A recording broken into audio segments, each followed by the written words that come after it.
was very rude and condescending, and just did not care about me as an employee or as a person, really.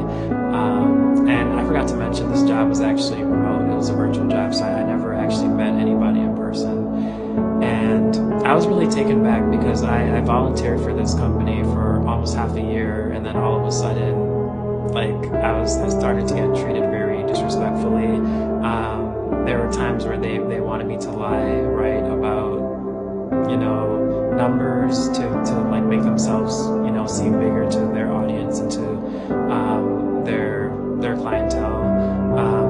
I remember it was super disorganized. There was no real training. They wanted me to create all the training materials for them, and I was just like, this is not what I expected. This is not what I signed up for.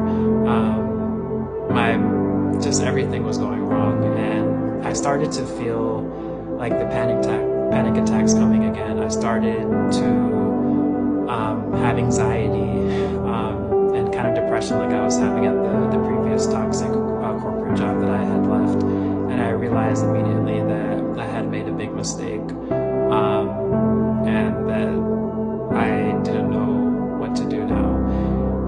And, you know, at this point, like, not only was I kind of having like PTSD from my last job, because I kind of realized that, you know, all of this like anxiety that was coming up from the toxic supervision was stuff that I didn't even heal from that previous job. So it was like everything was resurfacing again from years ago that I was feeling again, and that was a feeling that I never wanted to feel again.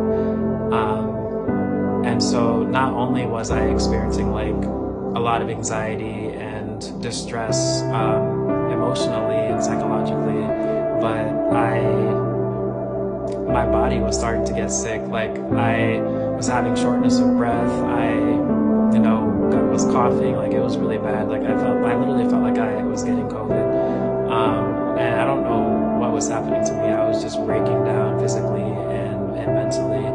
And I remember, I was only in that job for a few weeks. I remember they had asked me to basically work on the weekend, and I was like, that wasn't a part of the deal, like a part of the contract. Like, I'm only supposed to be working weekdays, and they kind of suckered me into it. And the day before that, like, I was supposed to work on that Saturday, I got food poisoning, and I couldn't do it. And I told them, like, hey, I'm sorry, but I can't do this. I can't host this webinar that you want me to do.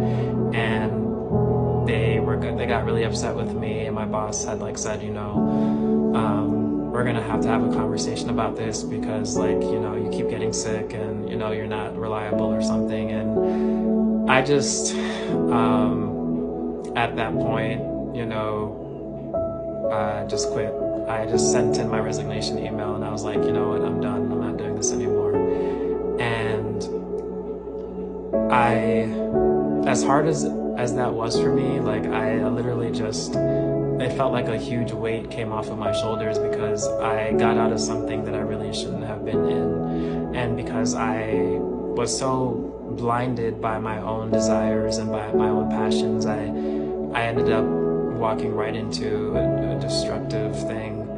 And then because I didn't consult God on it, I got burned, unfortunately. And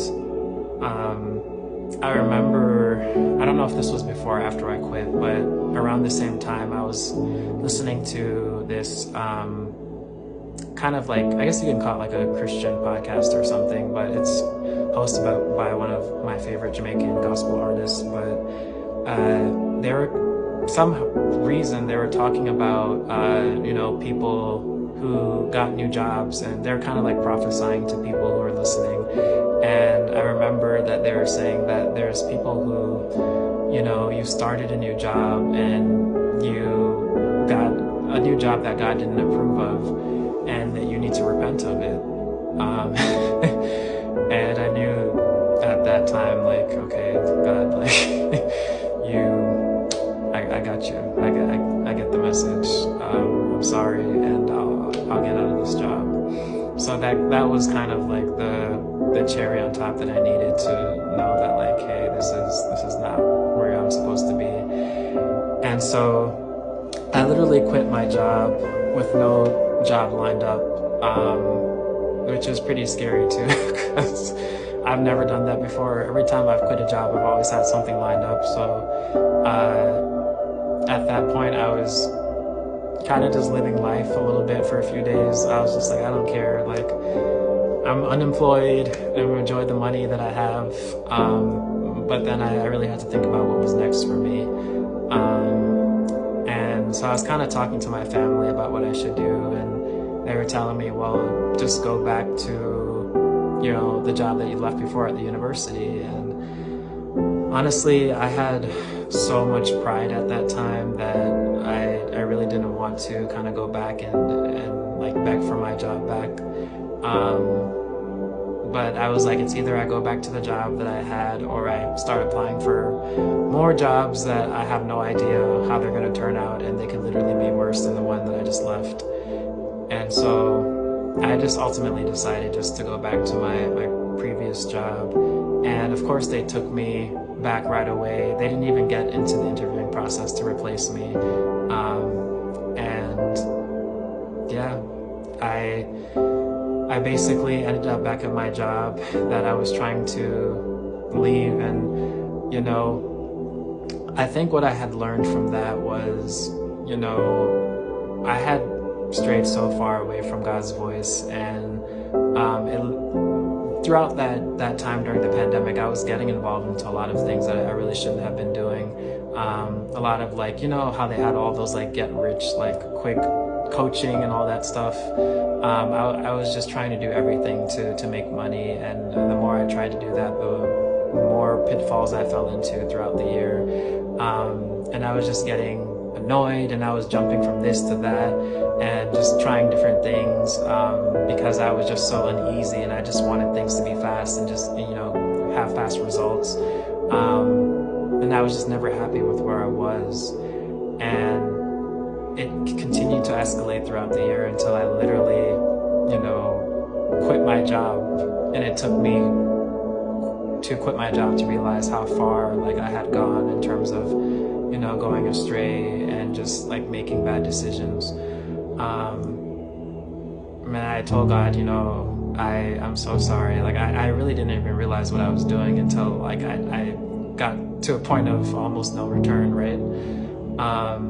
But I say this just to say, you know, sometimes we get so caught up in what we want in life, and there are certain things that just aren't for us, right? It doesn't mean that I'm not going to continue to pursue my creative passions, but just being more thoughtful, intentional, and critical about how I'm doing it, right? And making sure that God is really in it. And if he's not, then it's really not a door that I should try to be forcing open.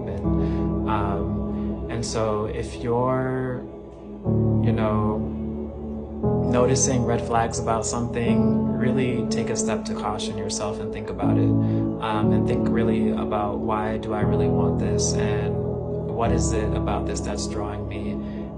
And really ask God, like, is this something that I should be pursuing? Because God, in the Bible, it says that, you know, the plans that God has for us is not to bring us harm, but to prosper us. I'm paraphrasing. But anything that God has for you is not to come with sorrow, is not to come with anything that could cause us torment or pain.